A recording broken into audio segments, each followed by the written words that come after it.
Lockdown express. दर्शकवृन्द, कार्यक्रम lockdown एक्सप्रेसमा पुनः स्वागत छ। ब्रेक पश्चात हामी लकडाउन एक्सप्रेसमा छौँ र देश विदेशमा कोरोना भाइरसको प्रभावको अपडेट के कस्तो छ यसबारे जानकारी लिइरहेका छौँ। विभिन्न जिल्लामा रहनुभएका हाम्रा टिभी जर्नलिस्टहरू मार्फत त्यहाँको पछिल्लो अवस्था के कस्तो छ, सङ्क्रमितको सङ्ख्या बढिरहेको स्थितिमा अहिले प्रदेश 5मा सबैभन्दा बढी सङ्क्रमितहरू देखिएका छन्। यसर्थ हामीले त्यहाँ स्थित टिभी जर्नलिस्टहरू मार्फत पनि जानकारी लिइरहेका छौँ।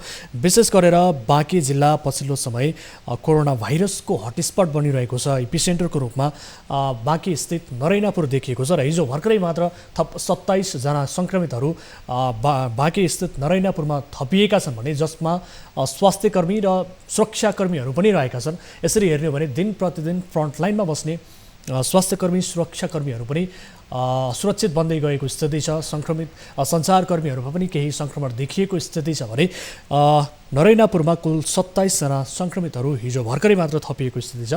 यो अवस्थामा हामी बाँकेतर्फ लाग्न चाहन्छौँ। बाँकेको अवस्था के कस्तो छ, विशेष गरी नरैनापुरको स्थिति के कस्तो छ, यस विषयमा जानकारी लिन्छौँ।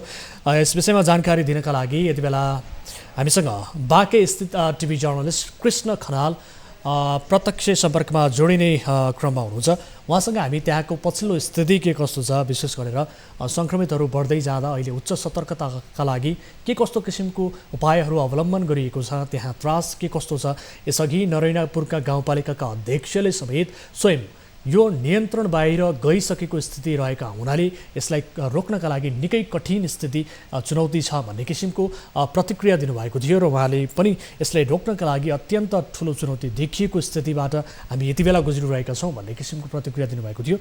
यो अवस्थालाई हेर्ने हो भने बाँकेको नरैनापुर पछिल्लो समय एपिसेन्टरका रूपमा स्थापित भइरहेको छ र हामी त्यहाँको पछिल्लो अवस्था के कस्तो छ, अन्य कुल सङ्क्रमितहरूको अवस्था कस्तो छ, उहाँहरू कहाँ कहाँ हुनुहुन्छ। हिजो भर्खरै मात्र 27 जना सङ्क्रमितहरू थपिएका छन् जसमा स्वास्थ्यकर्मी र सुरक्षाकर्मीहरू समेत रहेको बताइएको छ। यस विषयमा जानकारी लिन्छौँ। यति बेला बाँकेबाट टिभी जर्नलिस्ट कृष्ण खनाल हाम्रो प्रत्यक्ष सम्पर्कमा हुनुहुन्छ। कृष्ण, हिजो भर्खरै मात्र थप 27 जना सङ्क्रमितहरू थपिएका छन् जसमा स्वास्थ्यकर्मी र सुरक्षाकर्मीहरू समेत रहेको भनेर बुझिएको छ र विशेष गरेर नरैनापुरमा ती सङ्क्रमितहरू देखिएको भन्ने समाचार प्राप्त भएको छ। उहाँहरूको अवस्था कस्तो छ अहिले, त्यहाँ नरैनापुरको पछिल्लो अवस्था के कस्तो छ, यसबारे जानकारी गराउनुहोस् न। वीरेन्द्र, जसरी बाँके जिल्लामा 144 जना कोरोना सङ्क्रमित भेटिरहँदा बाँकेको असाध्यै दुर्गम गाउँपालिका नरैनापुर गाउँपालिकामा 114 जना कोरोना सङ्क्रमित फेला परेका छन्। ती सङ्क्रमितहरूलाई बाँकेका विभिन्न ठाउँमा कोलपुरको कृषि तालिम केन्द्र, नेपालगञ्जको डेन्टल अस्पताल जो आइसोलेसन बनाइएको छ र दाङको बेलझुन्डी आइसोलेसन अस्पतालमा राखिएको छ र उनीहरूको अवस्था हामीले दैनिक जसो स्वास्थ्य कर्मीहरूसँग जानकारी लिइरहँदा उनीहरूको अवस्था ठिक छ। अहिलेसम्म त्यस्तो कुनै अप्रिय त्यस्तो घटना चाहिँ भएको छैन र एकजनाको मृत्यु भएको त हामीले चाहिँ यसभन्दा पहिला पनि जानकारी गराइसक्यौँ। हामीले समाचार हाम्रा दर्शकहरूलाई जानकारी गराइसक्यौँ। यसभन्दा पहिला चाहिँ एकजनाको मृत्यु र 114 जना नरैनापुरमा सङ्क्रमित छन्। भनेपछि एउटा गाउँपालिकामा 114 जना सङ्क्रमित भइरहँदा, किनभने त्यो ठाउँ कस्तो ठाउँ हो भने अलिकति विकट ठाउँ, मतलब भन्न खोजेको सुगम जिल्ला भइकन पनि, बाँके सुगम जिल्ला भइकन पनि दुर्गमको पीडा भोग्न बाध्य त्यहाँका नागरिकहरूले अझै राम्रोसँग यो कोरोना भनेको के हो भन्ने राम्रोसँग बुझ्नै नपाइकन एकाएक एकदम हवात्तै यो सङ्ख्या वृद्धिले गर्दाखेरि त्यहाँका जनमानसमा एकदम आक्रान्त, एकदम अशान्त, एकदमै भनौँ न पीडादायी जीवन बिताउन बाध्य छन्। जब त्यहाँ एम्बुलेन्स पुग्छ त्यसपछि गएर गाउँलेहरू घुर्र आउने, त्यसपछि एम्बुलेन्सलाई घेर्ने र यो के हो त, किन लाँदैछन् त, किन यहाँबाट चाहिँ मान्छेहरूलाई बारम्बार एम्बुलेन्समा राखेर लैरहेका छन्। मान्छे हेर्दाखेरि सधैँ छ, राम्रो छ, राम्रै बोल्छ, राम्रै खान्छ, तर यो सङ्क्रमित भएर यो सङ्क्रमित भनेको के हो, किन चाहिँ यिनलाई लान्छन् भनेर भन्ने आश्चर्य मानिरहेका छन्। हामीले त्यहाँका स्थानीय तहका प्रमुखहरूसँग, स्थानीय तहका जनप्रतिनिधिहरूसँग पनि बारम्बार जानकारी लिइरहेका छौँ। असाध्यै विकराल अवस्था छ, किनभने त्यो ठाउँमा बिजुली बत्ती पनि पुगेको छैन। त्यो ठाउँमा बाटोघाटो सडकको पहुँच भर्खरै मात्र यो हुलाकी राजमार्ग जुन बनाइरहेको छ त्यो मात्रै पुगेकोले नेपालगञ्ज सदरमुकामबाट जाउआउ गर्न करिब 2 घण्टा त्यहाँ लाग्छ। यसभन्दा पहिला त अझै भारतीय भूमि प्रयोग गरेर जानु पर्थ्यो र जस्तै हिउँदको महिनामा आगलाइ हुने, बर्खाको महिनामा डुबान हुने, अझै भएन भनेर सबभन्दा बढी कोरोनाको भाइरसले आक्रान्त बन्ने त्यसै ठाउँ भएको छ। अर्थात् जो होचो त्यसैका मुखमा घोचो भने जस्तै बाँकेका नरायणपुरवासीले भोग्न परेको छ। वीरेन्द्र कृष्ण, जस्तो अब यहाँले बताएअनुसार अब यो नरायणपुर अत्यन्त दुर्गम गाउँ छ, दुर्गम क्षेत्र छ। अब यो दुर्गम गाउँ, दुर्गम क्षेत्र भएका हिसाबले पनि त्यहाँ सहज रूपमा मानिसहरूले स्वास्थ्य सेवा पाएनन् र सँगसँगै चेतनाको स्तर पनि अलिकति कम भएका हुनाले यो सङ्क्रमणको दर बढिरहेको, सङ्क्रमणले विस्तारको रूप लिइरहेको भनेर बुझ्न सकिन्छ।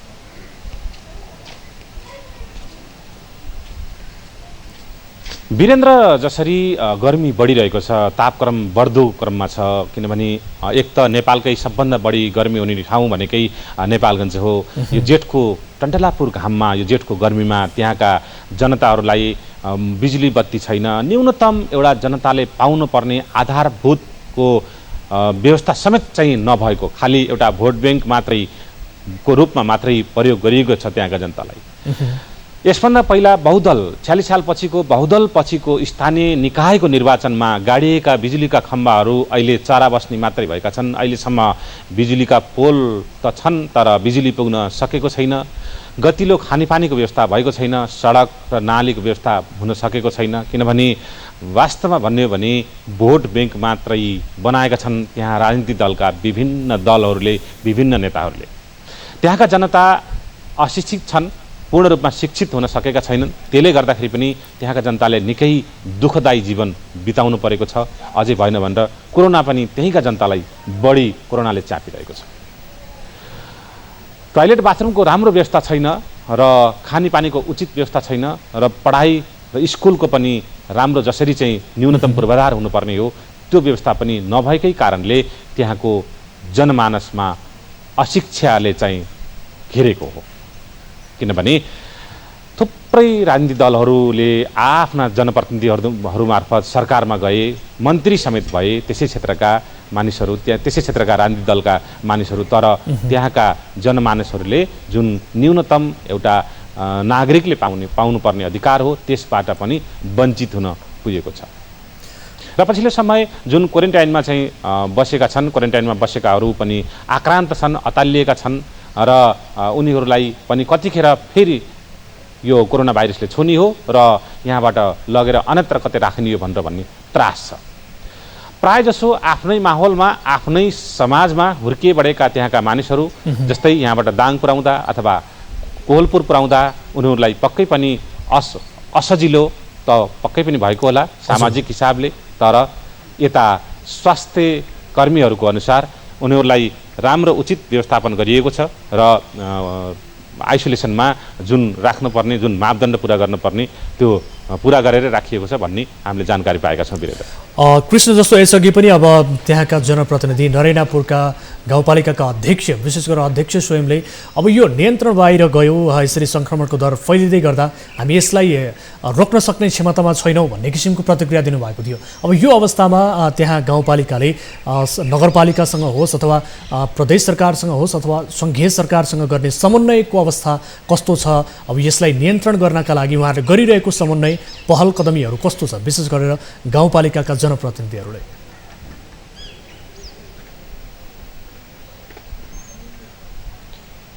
वीरेन्द्र, मैले सुनिरहेको छैन। यहाँले मेरो आवाज सुनिरहनु भएको छैन कृष्ण? मेरो आवाजलाई सुनिरहनु भएको छ कृष्ण?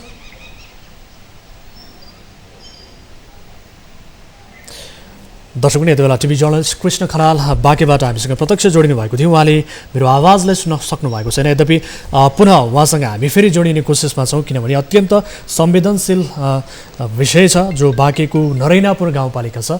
अत्यन्त दुर्गम गाउँपालिका जहाँ बिजुली बत्ती पनि छैन, त्यहाँका नागरिकहरू सहज रूपमा स्वास्थ्य सेवा पाउने अवस्थामा छैनन्। त्यसकारण त्यहाँ पछिल्लो समय एपी सेन्टर बनिरहेको छ, कोरोना सङ्क्रमणको दर बढिरहेको छ।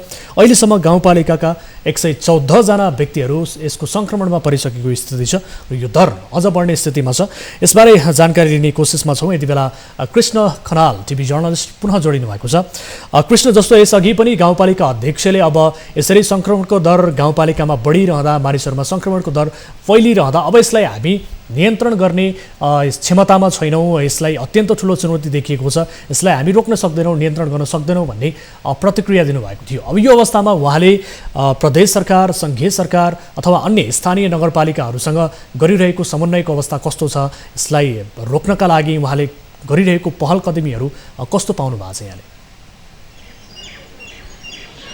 वीरेन्द्र, जसरी मैले अघि पनि भने दुर्गमको पीडा खेपिरहेको ठाउँ भनेर, त्यस्तै जसरी दुर्गमको पीडा खेपिरहेको छ त्यस्तै राजनीतिक तौरमा पनि जुन 3 तहको सरकारले समन्वय गर्नुपर्ने हो त्यो समन्वय चाहिँ देखिँदैन त्यहाँ। त्यो समन्वयको खडेरी लागेको छ, किनभने हामीले त्यहाँका जनप्रतिनिधिसँग चाहिँ पटक पटक कुराकानी गरिरहेका छौँ र यहाँका बाँकेका प्रमुख जिल्लाधिकारी, यहाँका प्रहरी प्रशासन लगायतका जुन मिटिङ हुन्छ, यहाँ पटक पटक चाहिँ मिटिङहरू सर्वदलीय सर्वपक्षीय मिटिङहरू भइरहेको हुन्छ, ती मिटिङहरूमा पनि कुराहरू त उठ्छन् तर कार्यान्वयन हुन सकिरहेका छैनन्। किनभने एक्लो गाउँपालिकाले त्यहाँ केही पनि गर्न सक्दैन, किनभने त्यत्रा जनता, त्यत्रा मानिस 114 जना कोरोना सङ्क्रमित भएका छन् र त्यत्रा मान्छेहरू क्वारेन्टाइनमा चाहिँ बसेका छन् र दैनिक जसो भारतबाट नेपालतर्फ आइरहेका छन्। अझै पनि यो लहरको लागिरहेको छ, त्यसले गर्दाखेरि त्यो व्यवस्थापन गर्न चाहिँ स्थानीय तहले मात्रै सक्दैन, किनभने यत्रो सङ्ख्यामा त्यहाँ सङ्क्रमित भेटिरहँदा राज्यको सङ्घीय सरकारको नजर पक्कै पनि पर्नुपर्ने हो।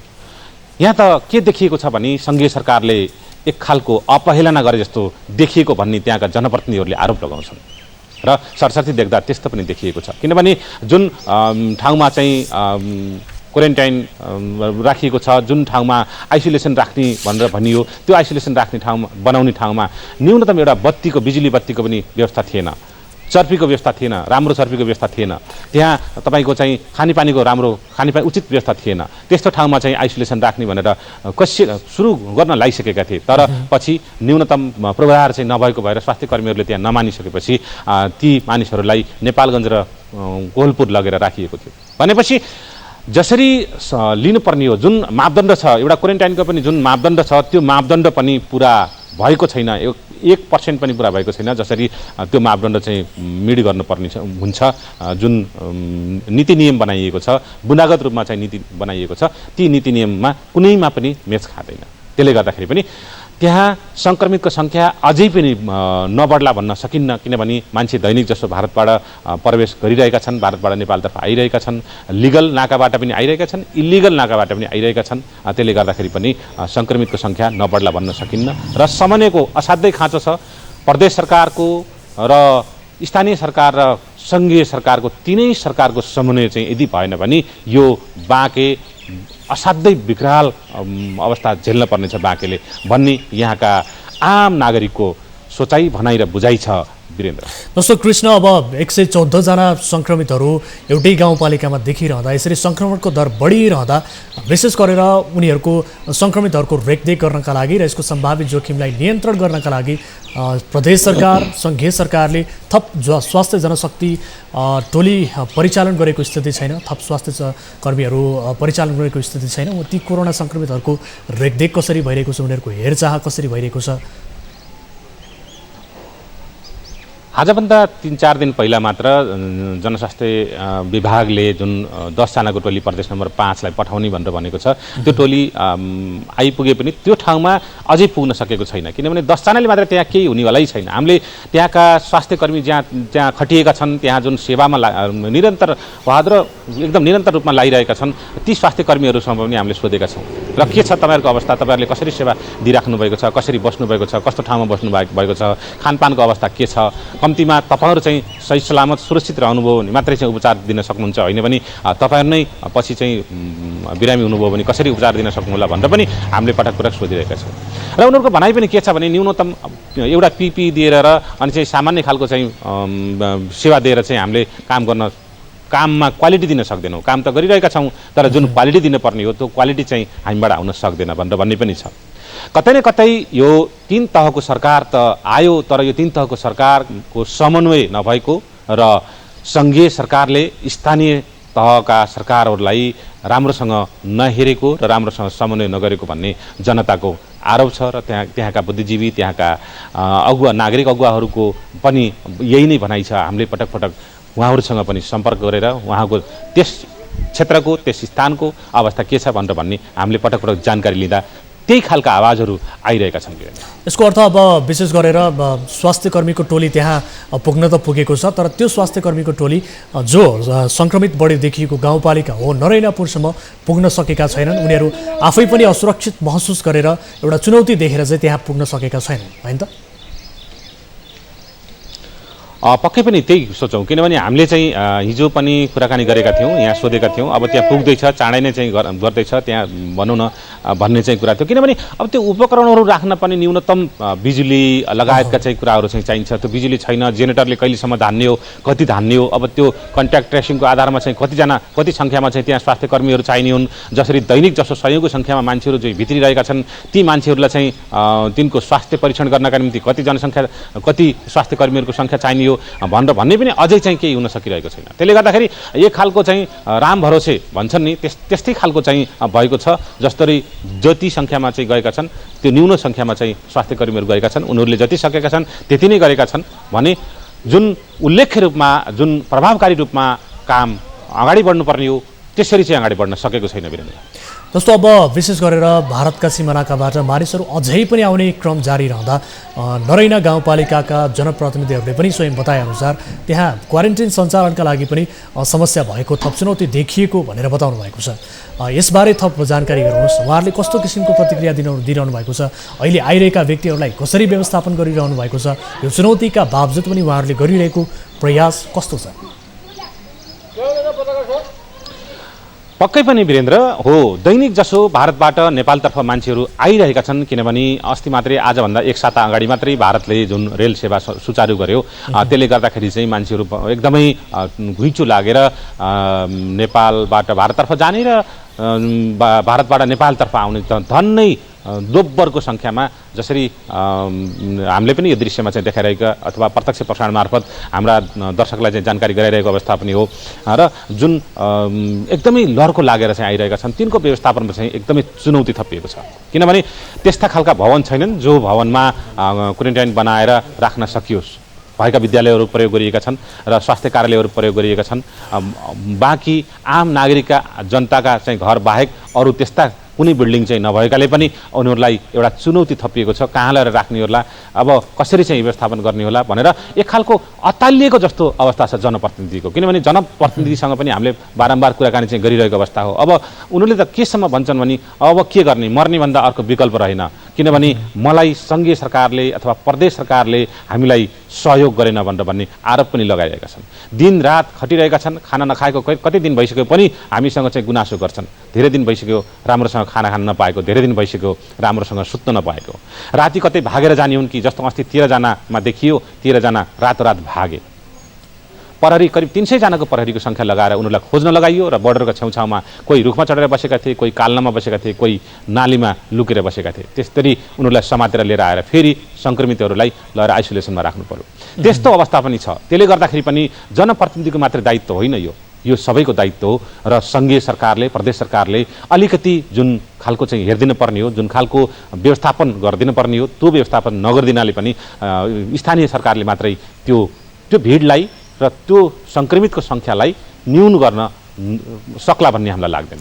अब कृष्ण, जस्तो अब यहाँले बताएअनुसार प्रदेश सरकार, सङ्घीय सरकारले कुनै पनि किसिमको पहल नगरिदिँदा यसको सम्भावित जोखिमलाई नियन्त्रण गर्न त्यहाँ कुनै किसिमको पहल नगरेको अवस्थामा स्वयं गाउँपालिकाले भने अब यति बेला त्यहाँ उच्च सतर्कताका लागि कस्तो किसिमको पहल गरेको छ, यसको जोखिम नियन्त्रण गर्नका लागि स्वयं गाउँपालिकाका प्रयासहरू कस्ता छन्, यसबारे जानकारी गराउनुहोस् न।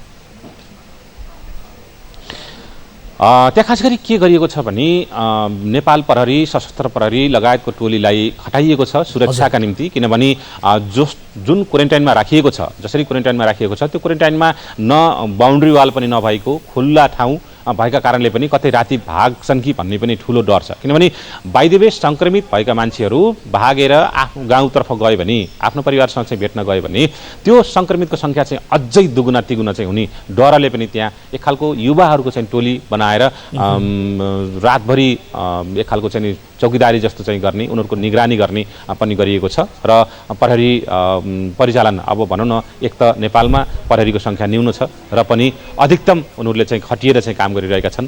सशस्त्र प्रहरी, नेपाल प्रहरी र त्यहाँका चाहिँ स्थानीय युवाहरूको चाहिँ ठुलो भूमिका रहेको भन्ने जनप्रतिनिधिहरूले प्रतिनिधिहरूले हामीलाई जानकारी गराइरहेका छन् भने जनप्रतिनिधिहरू आफै पनि जति सकिरहेका छन्, जति आफ्नो बलबुताले भ्याएको छ त्यसरी नै खटिएर काम गरिरहेका छन्, रातो दिन खटिरहेका छन् र काम गरिरहेको भनेर भन्ने हामीलाई पटक पटक जानकारी गराइरहेका छन्। अब नरैनापुरमा विशेष गरेर 114 जना सङ्क्रमितहरू अहिलेसम्म एउटै गाउँपालिकामा यति ठुलो सङ्ख्यामा सङ्क्रमितहरू भइरहँदा यो दर फेरि पनि बढ्ने सहजै अनुमान गर्न सकिन्छ, किनभने यहाँले बताएअनुसार दुर्गम छ, स्वास्थ्य सेवाको सहज पहुँच छैन, आम नागरिकमा चेतनाको स्तर छैन, अन्य अत्यावश्यक सेवा सुविधाको अवस्था छैन, स्वास्थ्य कर्मीहरू त्यहाँ पुग्न सकेको स्थिति छैन, परीक्षण प्रभावकारी रूपमा गर्नका लागि त्यो किसिमको व्यवस्थापन गरिएको छैन, प्रदेश सरकार सङ्घीय सरकारको समन्वय स्थानीय गाउँपालिकासँग सहज रूपमा हुन सकेको छैन, प्रदेश सरकार सङ्घीय सरकारले व्यवस्था गरिरहेको स्थिति छ। यति मात्र होइन, त्यहाँ खटिएका प्रहरी स्वास्थ्य कर्मीमा पनि सङ्क्रमण देखिएको स्थिति छ। अब यो रफ्तारलाई हेर्ने हो, यो सङ्क्रमणको दरलाई हेर्ने हो भने भोलिका दिनमा बाँकेको नरैनापुर गाउँपालिकामा हुने क्षतिबारे हामीले के अनुमान गर्न सक्छौँ? वीरेन्द्र, खास गरिकन मैले अघि पनि दोहोऱ्याएँ, जसरी भारतका विभिन्न सहरहरू जो रेड जोन भनिएको छ, रेड जोन का सहरहरूबाट मान्छेहरू चाहिँ एकदमै घुइँचो लागेर नेपाल प्रवेश गरिरहेका छन्। ती मानिसहरूले जति पनि अहिले चाहिँ देखिएका छन् भारतबाटै अथवा अर्को देशबाट चाहिँ आएका मान्छेहरू मात्रै देखिएका छन् र त्यसले गर्दाखेरि यो सङ्क्रमितको सङ्ख्या नबढ्ला भन्न सकिँदैन, किनभने जसरी जुन स्पिडमा चाहिँ बढिरहेको छ त्यो स्पिड अझै पनि लिन्छ भन्ने हामीलाई पनि महसुस भएको छ, किनभने दैनिक जसो जुन त्यहाँको सङ्ख्या वृद्धि भइरहेको छ त्यसले गर्दाखेरि पनि भारतका विभिन्न सहरहरूमा काम गर्न गएका त्यहाँका मानिसहरू नेपालतर्फ चाहिँ आइरहेकाले त्यो सङ्ख्या पक्कै पनि वृद्धि हुन्छ र यसले एक खालको भनौँ न देशभरिकै चाहिँ रेकर्ड नराख्ला भन्नु छैन, किनभने त्यहाँ जसरी स्वास्थ्य कर्मीले दिनुपर्ने सेवा हो त्यो सेवा पुग्न सकेको छैन। जसरी जुन सेवा जुन स्पिडमा र जुन गुणस्तरीय सेवा दिनुपर्ने हो त्यो सेवा पुग्न नसकेकाले पनि सङ्क्रमितको सङ्ख्या नबढ्ला भन्न सकिन्न वीरेन्द्र। अब केही दिन अघिकै घटना हो, दुःखद घटना अझै पनि मानसपटलमा ताजै छ। एकजना व्यक्तिको क्वारेन्टाइन स्थलमै मृत्यु भयो, तीसँगै अन्य व्यक्तिको स्वाब पनि सङ्कलन गरिएको थियो। यसरी हेर्ने हो भने क्वारेन्टिनहरू नै बाँके जिल्लाको नरैनापुर स्थित जति पनि क्वारेन्टिनहरू छन् ती सबै असुरक्षित छन् भनेर त्यसलाई सञ्चालन गर्नका लागि पनि चुनौती छ भनेर स्थानीय पालिकाले बताइरहेको अवस्थामा अब यहाँले विशेष गरेर ती क्वारेन्टाइन स्थलहरू कतिको सुरक्षित पाउनु भएको छ, त्यसबाट नै सङ्क्रमणको जोखिम बढ्न सक्ने स्थिति के छ, भोलिका दिनमा क्वारेन्टाइन स्थलबाट नै यसले भयावह स्थिति निम्ताउन सक्छ है भन्ने सम्भावना सङ्केत चाहिँ कस्तो गरिरहेको छ? वीरेन्द्र, जुन राज्यले निर्धारित गरेको छ न्यूनतम यो यति चाहिँ मापदण्ड पुरा गर्नुपर्छ भनेर बुँदागत रूपमा चाहिँ जुन निर्धारण गरेको छ त्यो निर्धारण गरे अनुसार एउटा बुँदा पनि पुग्दैन, किनभने जसरी उनलाई बस्ने व्यवस्था, उनीहरूको खानपानको अवस्था, कति टाइम चाहिँ खाना खुवाउनु पर्ने हो, कति टाइम उनीहरूलाई पानी खुवाउनु पर्ने हो, कति टाइम उनीहरूलाई चाहिँ चेक स्वास्थ्य परीक्षण गर्नुपर्ने हो भन्ने पनि त्यो पुग्न सकेको छैन, किनभने एक खालको गाई बस्तुलाई पशुलाई जस्तो ल्याएर भित्र राखिएको छ, त्यसपछि गएर बिहान साँझ खाना दिइन्छ, त्यसपछि उनीहरूलाई कतै बाहिर नजाउन् भनेर एक खालको घेराबन्दी जस्तो गराएर राखिएको छ। त्यो मात्रै चाहिँ ले पुग्दैन, किनभने एउटा मानिस भइसकेपछि र राज्यले चाहिँ दिएको चाहिँ जुन मापदण्ड छ त्यो मापदण्ड पक्कै पनि पुरा गर्नुपर्छ र त्यो पुरा भएको देखिँदैन। त्यसले गर्दाखेरि पनि त्यहाँ सङ्क्रमितको सङ्ख्या अझै पनि नबढ्ला भन्न सकिन्न, किनभने खुला ठाउँ छ, खुला सिमाना, खुला ठाउँ र गाउँ नजिकै भएका कारणले पनि ती सङ्क्रमितहरू रातिको समयमा घर घर नजालन भन्न पनि सकिन्न, किनभने हामीले त केसम्म जानकारी पाएका छौँ भने रातिको समयमा लुकेर पनि भारतको खुला सीमाबाट मान्छे नेपाल प्रवेश गर्छन् र उनीहरू गाउँमा चाहिँ गएर लुकीछिपी बस्छन् र कहीँ कतै जानकारी भयो भने मात्रै उनीहरूलाई समातेर लगेर क्वारेन्टाइनमा राखिन्छ, होइन भने उनी गाउँमा चाहिँ धेरै दिनसम्म चाहिँ बसिरहेको अवस्था पनि हो भनेर भन्ने छ। त्यसले गर्दाखेरि मापदण्ड पुगेको छैन, मापदण्ड जुन क्वारेन्टाइन बनाइएको छ, जुन क्वारेन्टाइनमा राखिएको छ त्यो क्वारेन्टाइनको मापदण्ड पक्कै पनि पुगेको छैन वीरेन्द्र। अब यसरी क्वारेन्टाइन स्थलमै मानिसहरू असुरक्षित रहिरहँदा विशेष गरेर भोलिका दिनमा ती व्यक्तिहरूमा कुनै किसिमको सङ्क्रमणको जोखिम देखियो, लक्षण देखियो, कुनै अन्य स्वास्थ्यमा समस्या देखियो, त्यस किसिमको समस्या देखियो भने ती व्यक्तिहरूले क्वारेन्टिनमा बसेका व्यक्तिहरूले सहज रूपमा स्वास्थ्य सेवा पाउने, आधारभूत स्वास्थ्य सेवा पाउने उपलब्धता, स्वास्थ्य कर्मीको उपलब्धता कस्तो छ, उनीहरूले सहज रूपमा आफ्नो स्वास्थ्य सेवा पाउने सम्भावना चाहिँ कस्तो छ अहिले क्वारेन्टाइन स्थलमा?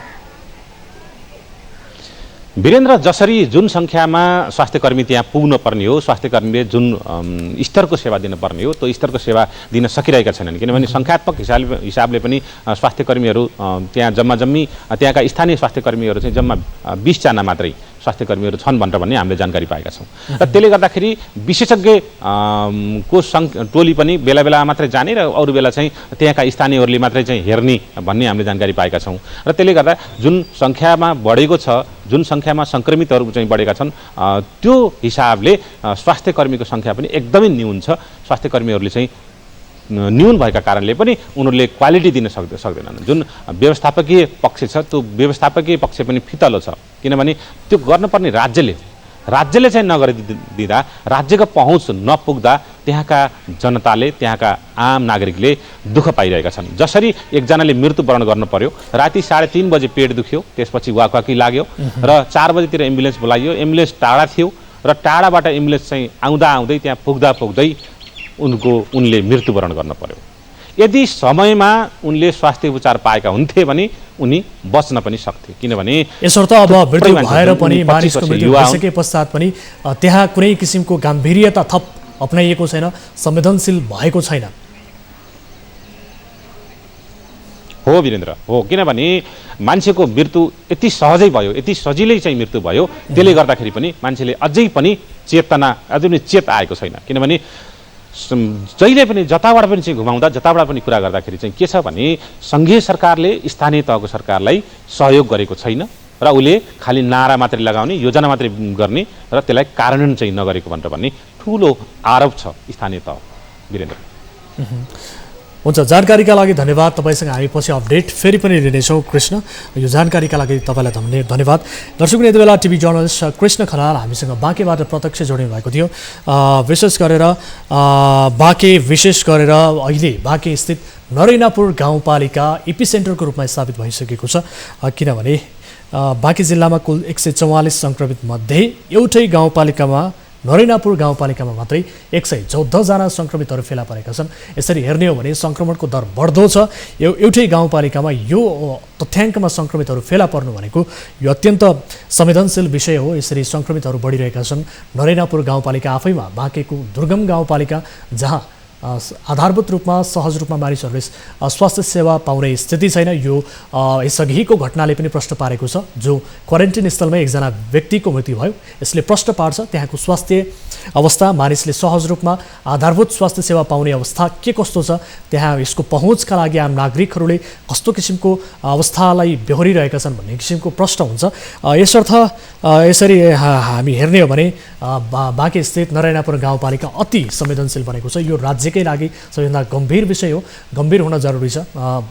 नरैनापुर गाउँपालिका मात्रै सङ्क्रमित हुने होइन, त्यहाँ मात्रै जोखिम बढ्ने होइन, यसले सम्पूर्ण देशलाई नै आक्रान्त बनाउने स्थिति देखिएको छ। त्यसकारण प्रदेश सरकार, सङ्घीय सरकारले छिटोभन्दा छिटो स्थानीय सरकारसँग समन्वय गरी कसरी हुन्छ त्यहाँको जोखिमलाई नियन्त्रण गर्न आवश्यक देखिएको छ। र यसर्थ हामीले बुझेअनुसार, हाम्रो टिभी जर्नलिस्टले दिएको जानकारी अनुसार स्थानीय पालिकाले बारम्बार आफ्नो सक्दो कोसिस गरिरहेको स्थिति छ। तर स्थानीय सरकारसँग त्यहाँ प्रदेश सरकार, सङ्घीय सरकारले सही तरिकाले समन्वय गरिरहेका छैनन्। यसको जोखिम नियन्त्रणका लागि सही अर्थमा समन्वय गर्न सकिरहेका छैनन् भन्ने किसिमको जानकारी हामीलाई टिभी जर्नलिस्ट कृष्ण खनालले दिनुभएको छ। Lockdown express